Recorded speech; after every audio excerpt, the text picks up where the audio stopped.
Iris listening in. Okay. All right. Next up.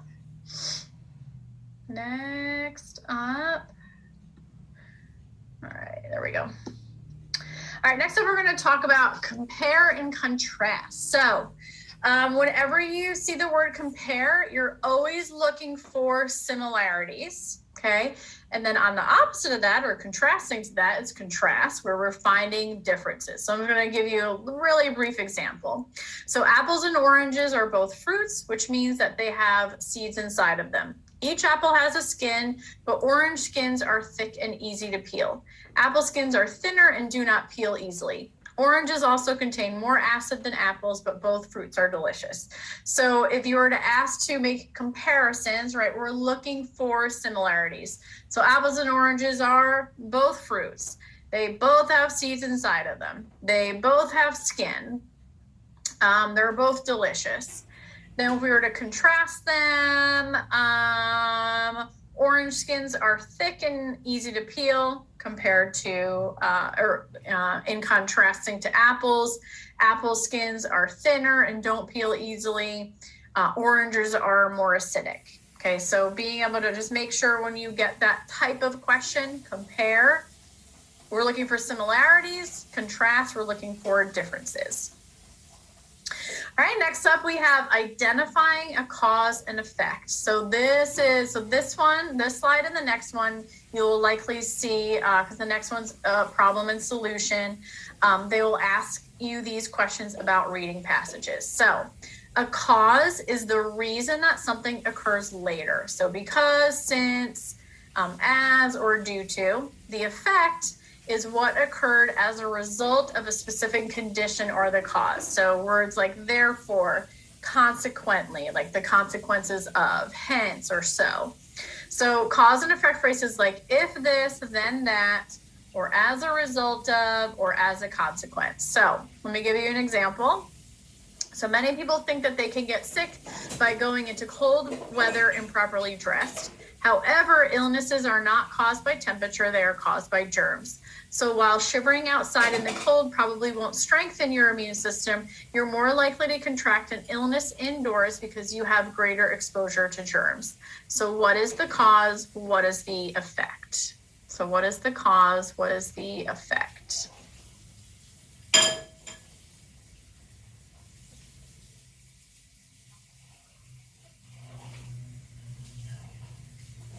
So either of you could answer, or you can put in the chat window if you want to. Would the cause be the sickness? So flip that the other way. So the effect is the sickness. Then the cause would be the weather. Well, so it just depends on how the question's worded. So right now they're trying to present to you that the cause, that some people think the cause is cold weather and the effect is sickness, versus at the end here they say actually the cause is germs and to make that affect sickness. So it just depends how the question's worded, how they would ask that. But does that make sense? How that effect is the sickness? Okay, problem solution's another big one. So a problem is a dilemma, right? I have some kind of issue, and the solution's what should be done about that problem.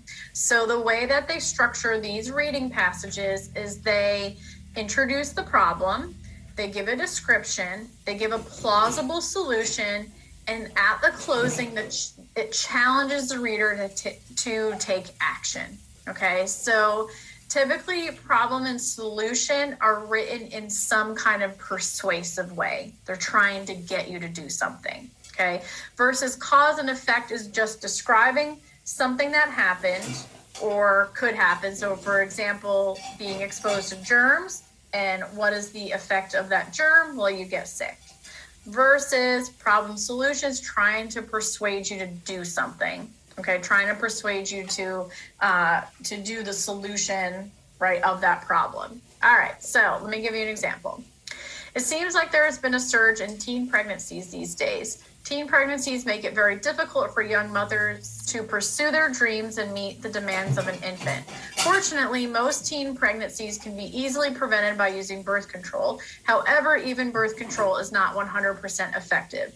The most effective way to prevent teen pregnancies is abstinence, which is 100% effective.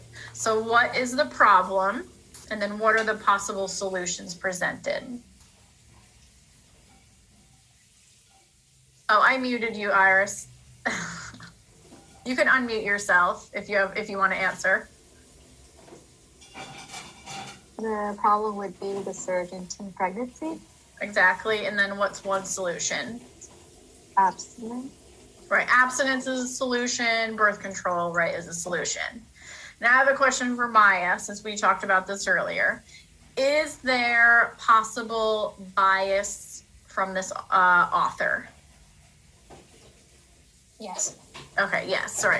So, right, bias is only presenting one side of a story. Do you think that there's also, do you think that there's possible stereotypical language in here?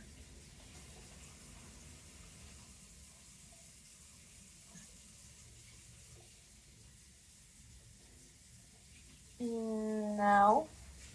So this is just like, from my opinion, I would say maybe, because there's a sentence here that bothers me. So teen pregnancies make it very difficult for young mothers to pursue their dreams and meet the demands of an infant.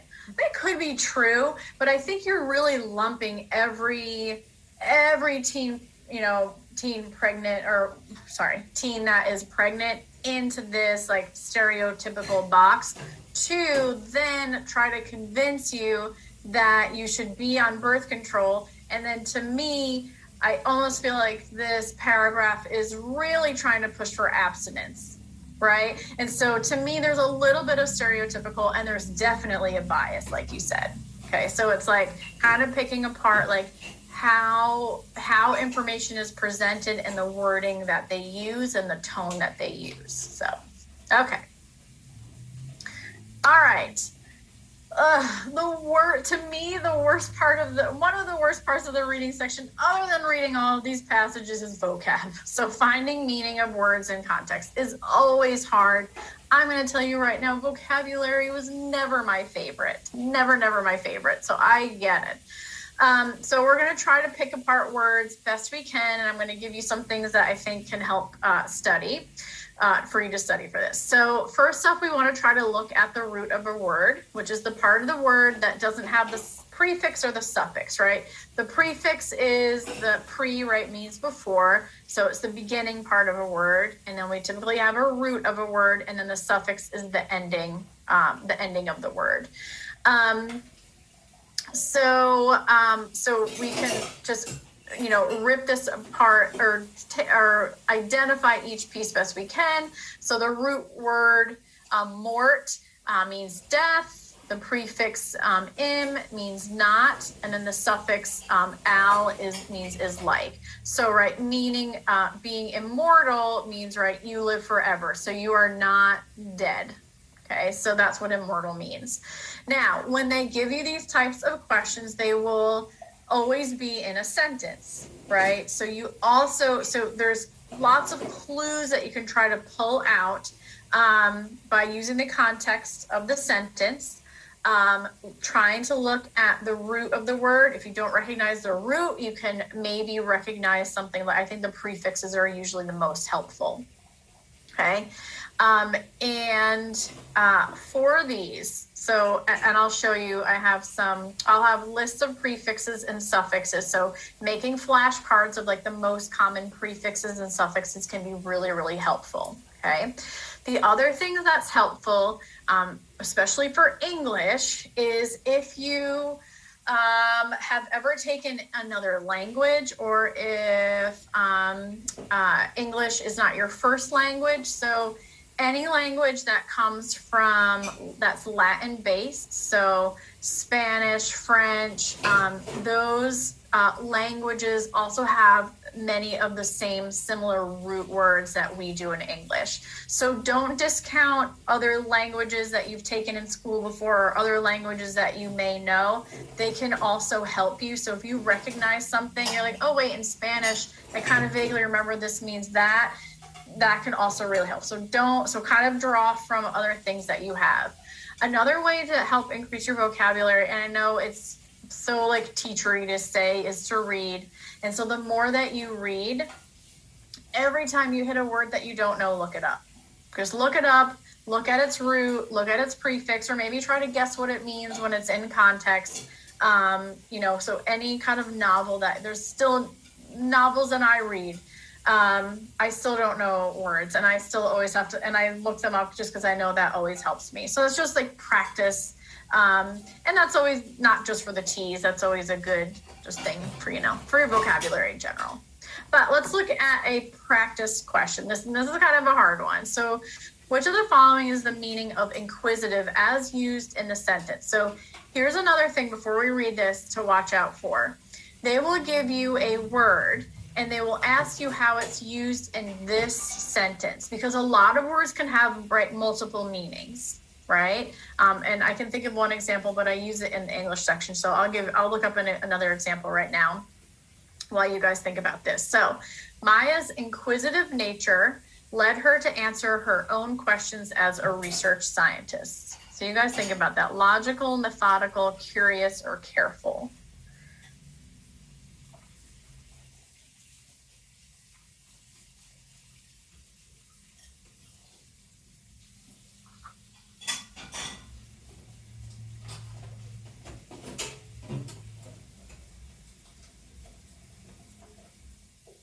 Is it C? So we got one C. You just hold on while I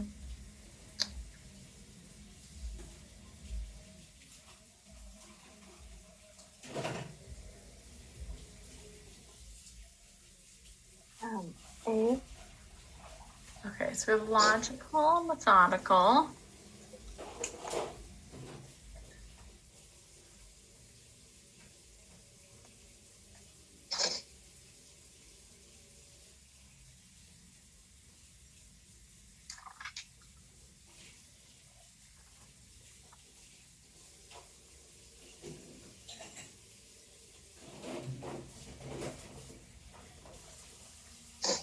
Okay, so this one, so I would say C for this one, so curious. So being inquisitive, looking for answers, led her to her own answers. So that idea of looking for answers. Logical would be more like, not necessarily step by step, but being able to make conclusions, versus this is really talking more so about her being able to answer her own questions would make her curious. Does that make sense? So it's just like trying to pick apart words and then also trying to figure out what it means in that context. So I did give you guys these. I do think that these are very helpful. So I have a bunch of prefixes. I have a bunch of suffixes that you can do like note cards for. And then we also see this again in the English section. And as I said, we'll do English last. And so I think I have probably a little bit more extensive list in the English section if you want to go there and look, if you're interested in starting to work on these sooner rather than later. But they really can help. I think, in my opinion, the prefixes are the most helpful. Reading, every time you read a word or hear a word, I don't care where it is, look it up. Just look it up, and you could even have like a running, if you want to have a running list in your phone, like on your notes app, just something.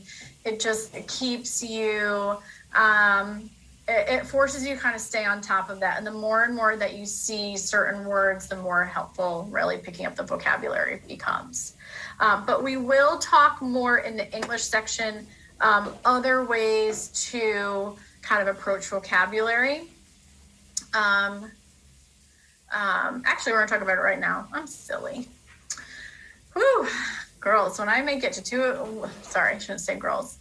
Students, when I make it to 2:00, My blood sugar is already low. So, all right. So we are going to talk connotative and denotative meanings of words. So figurative language, sometimes they will ask you these types of questions within the reading section. So figurative language is language that uses words or expressions with a meaning that is different from their literal meaning. Okay, so their literal meaning is like their definition that you would find in the dictionary. So types of figurative language. A metaphor is an expression that equates or compares two things without using the word like or as, versus a simile does the same thing, but you use like or as in your sentence. So for example, Jenna is a real couch potato, right? Jenna isn't really a potato, right? But we all know what that means, right? She's a real couch potato. To me, I'm picturing someone who's laying on the couch watching TV all day, right? So that is a metaphor. Simile, like we said, has to use like or as. She ran as fast as the wind. Well, she can't really run as fast as the wind, right? So that's not the true meaning, but that is what's called a figurative language to give you that different meaning. Personification is a figure of speech that gives human traits to something that's not actually a person. So lightning danced across the sky. Well, lightning can't dance. It is not a person, but that is a type of personification. And then a hyperbole is an obvious exaggeration that should not be taken literal. I've told you a million times. So I always think about hyperboles because it's like things like little kids will argue against you with. So like if I tell one of my kids, I've told you a million times, no, you didn't, Mommy, you only told me 5 times, right? So hyperbole is that exaggeration. All right, so when we talk about connotative meaning of words, these are words that are meant to draw feelings or emotions, okay? Strong feelings or emotions. So for example, if I say I bought an inexpensive car versus I bought a cheap car, okay? What feeling do you get if you said that sentence, right? If I say I bought an inexpensive car, that sounds like I'm being very smart with my money, right? If I say I bought a cheap car, to me that means I'm poor and I don't have any money, right? It's the meaning there, literally I paid a certain amount of car, but using the word inexpensive versus cheap brings like a really, really different feeling to that sentence, right? So that's another thing that you can can help you with vocabulary. What kind of feeling does this sentence have, right? To be able to help you to draw out what the meaning is that they're looking for. So word choice matters in writing. This helps you infer the author's meaning without them saying it directly. This relates to the tone questions that we looked at earlier. What is the tone that they're giving? If I were to write a paragraph about me or some kind of narration, and I bought an inexpensive car, and if I talked about me buying an inexpensive car versus a cheap car, the meaning and the feeling is very, very different. So keep that in mind. All right, a denotative meaning is, denotative,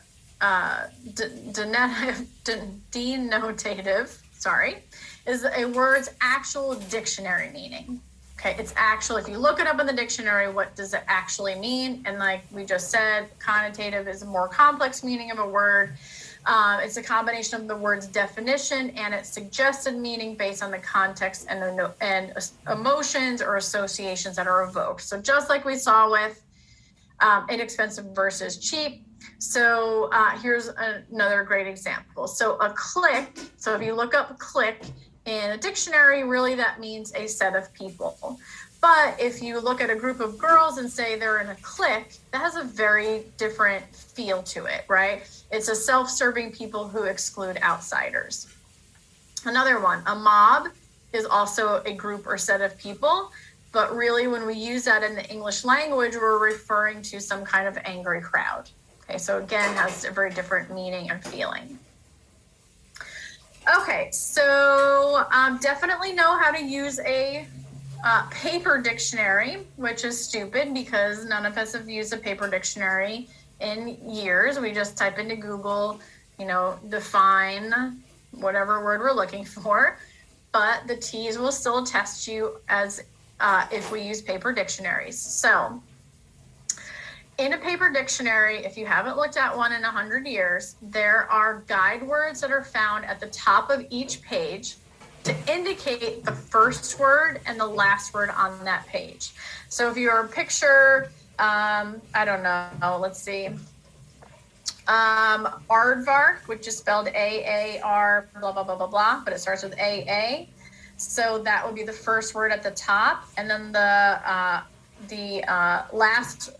so that would be the first word at the top, and then on the other side it might say America. So aardvark is AA, America is AM.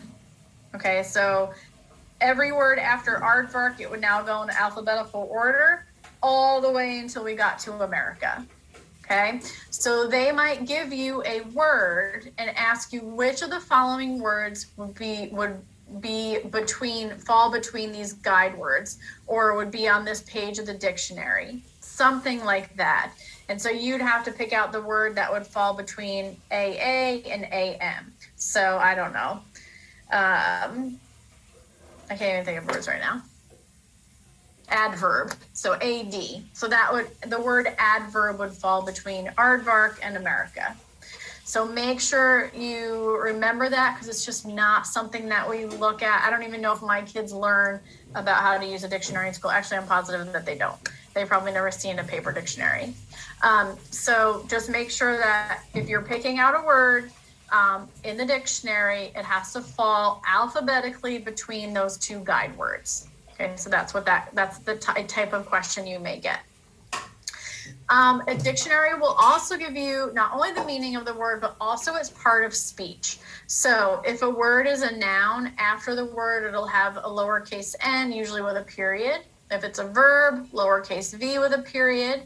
If it's an adjective, it'll say ADJ period. And then if it's an adverb, it'll say ADV period. So this is another question you may get. Like they could give you a dictionary entry for a word, and so they would give you the meaning, and then they would say, is this a noun, verb, adjective, or adverb? And so you'd have to recognize what these abbreviations mean. So that's also another possible question that you may see.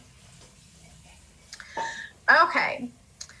Another type of question, or what you should definitely know, are types of text features that you see in usually nonfiction. So usually some kind of expository writing of nonfiction. So if you picture even your anatomy book when you took anatomy, or if you're taking anatomy now. So a section will usually have a title that'll identify the topic. Typically a book, or excuse me, if we're using anatomy book, so the title of the book would be whatever, Anatomy and Physiology, edition 12. The title page, right, as you open the book, will show the title, the author, if there's an illustrator, and who the publisher is. There'll be a table of contents. Remember, table of contents is at the beginning of a book. That will then list out usually the chapters, or if it's more of a simple book, like the topics and what page you'd find them on. The index is at the end of a book, okay, at the end of a book. And that is where you can go to the back of the book and you can look at the index, and that where you can find specific topics, and then again it'll give you the page number. So the table of contents is different because it kind of lays out the book in its order, versus the index you can look up specific words. So definitely know that. Glossary tells you the definition of some of the words found in the text. Usually those words are like in bold, and you look up whatever, cardiovascular, and then it'll give you the definition. So that's what the glossary is. So I've definitely seen them give types of questions on these. Table of knowing where they are in a book and what their function is. A heading obviously divides, right, will divide up your sections. I'm sure you've seen that before. Photographs, right, looks like it's been taken with a camera. Illustration has been drawn by an artist. A caption, right, will explain what that photograph or illustration is showing.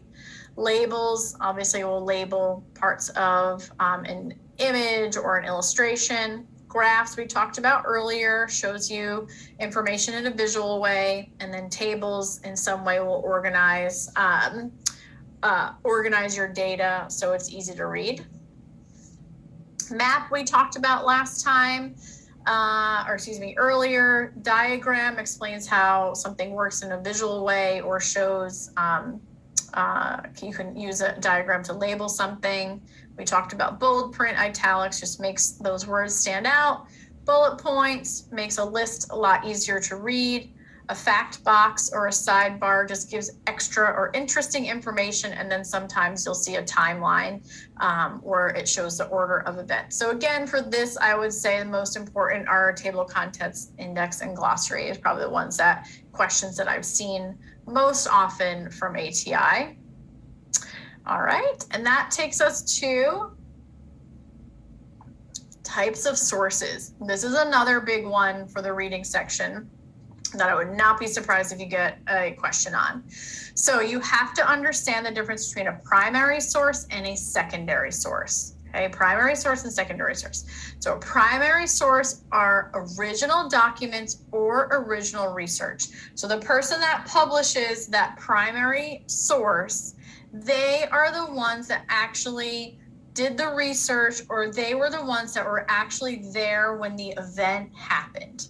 Okay, so things like diaries. So for example, the diary of Anne Frank, right, during World War II, that is a primary source. So if I were to write a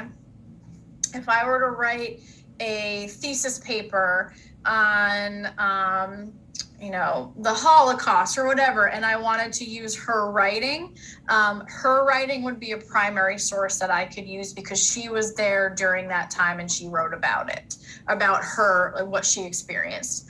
Interviews, same idea. Speeches, same idea. Academic research is often printed in scholarly journals, so any kind of research, science research, social sciences, anything where an academic has gone out and done their own studies and then printed their results, that is a primary source. And then fiction, if you are, let's say I'm doing a research paper on, fiction books that came out in the 1960s because they have to do with the Vietnam War. So, but I'm analyzing the Vietnam War through fiction. So I'd be using those as primary sources. Okay. So anyway, so they provide immediate firsthand evidence about a person, event, object, or work of art. Okay. So work of art, which is where really a fiction would fall into. And then a secondary source then takes those primary sources and describes them, analyzes them, or combines ideas from primary resources. So encyclopedias, textbooks, magazine articles, biographies, right? They're taking the information from the primary and essentially doing something with it, right? A textbook is summarizing all the primary research about the cardiovascular system and what we understand about it into one cardiovascular chapter. Okay, and so that's why it is a secondary source. All right, so what about, let me ask you this, what about an autobiography? Which one would you classify an autobiography as? Primary or secondary?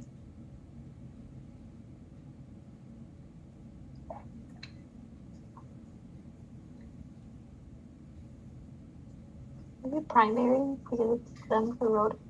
Exactly. So an autobiography, right, is something that someone writes about their own life, right? The story of their own life. Like you can read, Obama's autobiography. He wrote about the events of his own life, right? So that would fall under a primary source because he wrote about his own experiences. Versus a biography, right, is something that someone else writes about them. So if I wrote about what Obama's life was, right, I'd be writing a biography about his life events. Okay, so that's the difference there. Okay.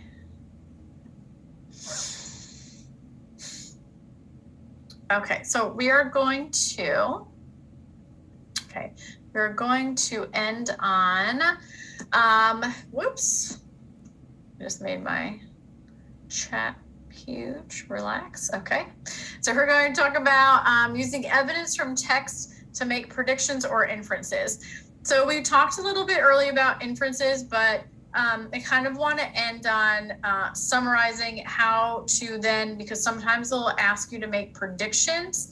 Not only that, but questions may ask you to make a conclusion. And again, sometimes they'll give you a reading passage plus something else. Like they may give you an advertisement. They may give you, let's see, what else have I seen?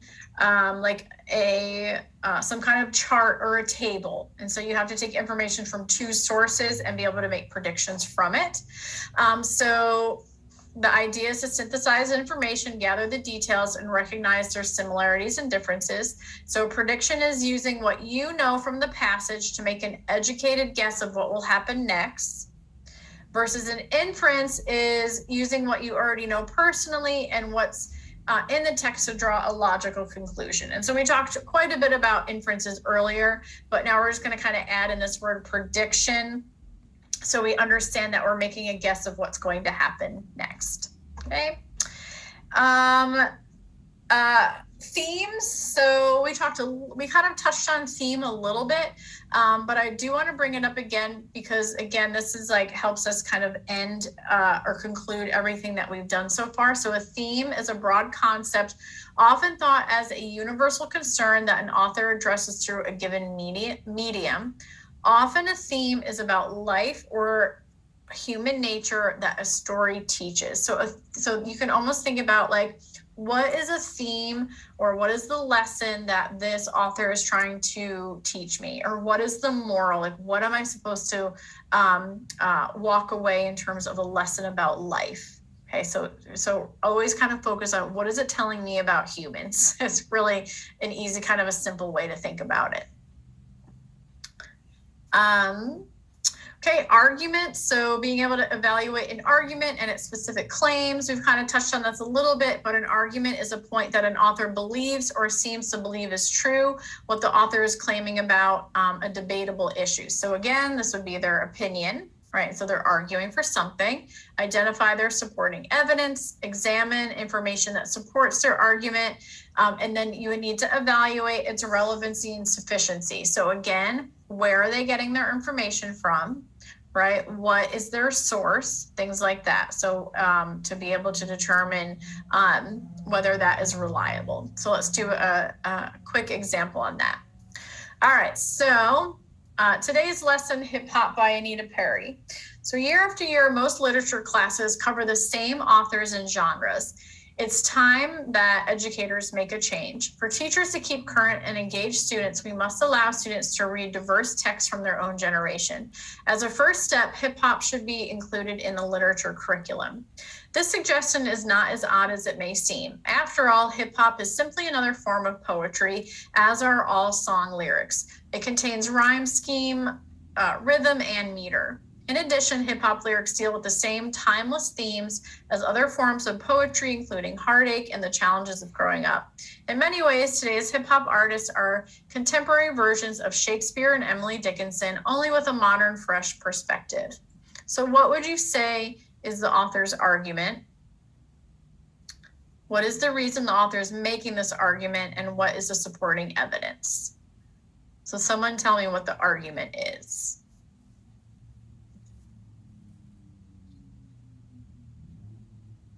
But they aren't incorporating modern, I suppose, literature in today's lessons in classes. So, okay, so in their argument, when you think about it, I want you to use the term hip or the word hip hop, because if we look at the title here, we should already get a very good indication of what this author is trying to at least give us the topic of. So can you reword what you're saying for the argument using hip hop in your sentence? They are arguing that hip hop should be included in classes today. Exactly. So hip hop should be included so really they kind of give you the argument here. Hip hop should be included in the literature curriculum in today's schools or something like that. Okay, so why do you think that, what's the reason the author is even making this argument?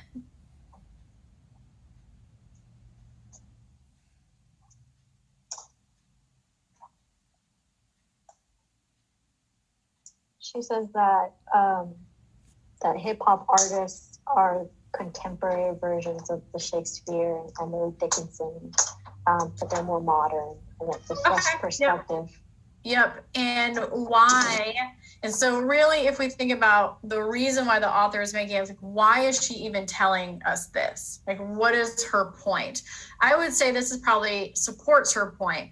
But the reason why she's telling us is that she wants, as a teacher, to keep current, and she wants her students to be engaged, right? She wants students to be engaged, and therefore allow them to read things from their own time, right? From their own generation. Does that make sense, Iris? Why that argument is more so, why is she telling us this? Well, she wants students to keep engaged, right? She wants them to have things from their own generation. And then what you said, I would say, is probably more supporting evidence, right?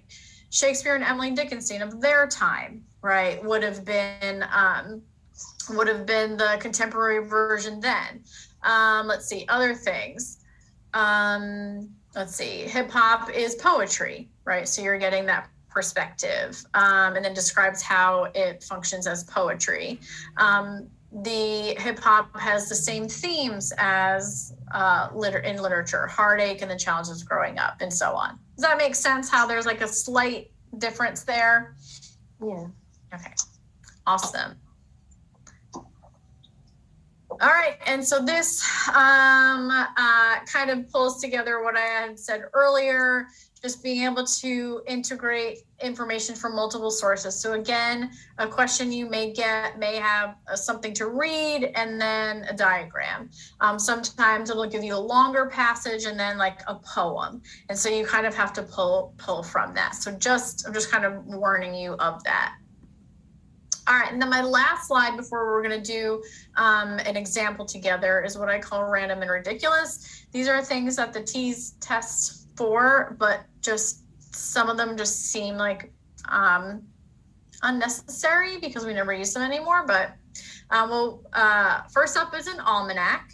So an almanac is an annual publication containing a calendar of an upcoming year in terms of weather, astronomical events, and meteorology. They were traditionally used by farmers. So for example, my grandfather did some farming and he always had the yearly almanac. I have not seen an almanac in a long time. But definitely know that definition because it's definitely a question that I have seen from ATI. Just as a note, an encyclopedia is a series of volumes with reference work on many topics. So I don't know how old you guys are, but I'm going to say that you probably don't have encyclopedias in your house. I did when I was younger, but for encyclopedias, just if you haven't seen them before, so encyclopedia usually you'd have 26 volumes. You'd have each letter, so you'd have encyclopedia A, B, C, and so on. And so the purpose of an encyclopedia is to just give you a really short blurb about that topic. So you might look up what's an aardvark. I like aardvarks today, and it might show you a tiny little picture and just give you a really short description. You might want to look up the Vietnam War, right? And so it'll give you a short description about what the Vietnam War was, why it was fought, and just information about it. So really short information versus something like a textbook is going to be much longer about one topic. Okay, so much more detailed, right? So if you look up the heart in an encyclopedia, you're going to have like 3 sentences about it versus your anatomy textbook, right, is going to have pages and pages about the heart. So much more in depth. All right, dictionary and thesaurus. So dictionary we talked about earlier, right? It's going to give us the definition of a word. We use a thesaurus if we want to find synonyms of a word. So words that mean the same thing. And then again, I mentioned this earlier, but I just noted again, using a table of contents is at the beginning of a book, and that will give you like the chapters or the titles of the chapters and the page number. And then the index is at the end of the book. That's where you can flip through, and alphabetically it'll give you topics and then give you those page numbers with those topics, okay? All right, any questions that I can answer right now before we start to do some practice questions? I know it's a lot. Okay.